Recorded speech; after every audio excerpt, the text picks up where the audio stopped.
Good evening. All right, here's an update on Shomen.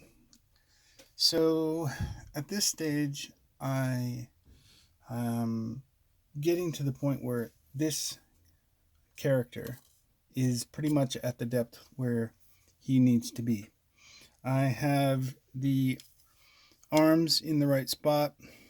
This is a uniform that martial arts wear called a dogi, or at least in Japanese, it's called a dogi. And this dogi is going to have numerous different wrinkles and areas where the garment is billowing out and close to the body. So a lot of this extra ugly area is going to be left this way until I can get in all of those final details. But that's why this dogi looks like that. But you can see that the right arm, is complete, more or less in the right place. This arm is here and it's all right in the right place. This is a hand. This arm here is in the right place, and the shoulder is in the right place, and this shoulder is in the right place. So you can see that this shoulder is pushed further back. This one's a little further forward, so his angle is correct. His distance between the elbow, crook of the elbow, and the top of the shoulder is correct. Crook of the elbow to this area here is correct. So all of these sections are lining up with the proper height and length as well. So from the edge of the dogi to the crook of the elbow is correct, from the edge of the dogi to the end of the hand, and so on and so forth. The leg, this leg is in kind of, I think I've mentioned it before, a garment called a hakama, which is well, we just nickname it the skirt. So this is a garment that goes from the waist all the way down to the floor, kind of like a dress. So it's going to be cut further back and proportioned properly to fit.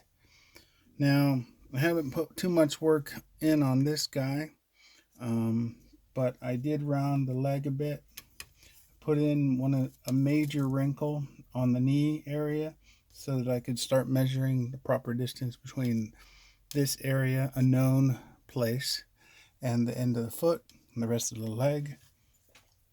Also, I'm going to have to chop off his head again.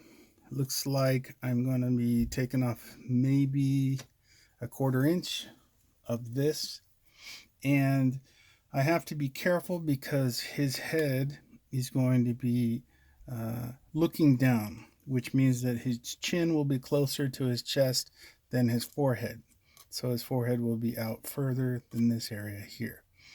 So at this stage, it looks good. I did need to contact the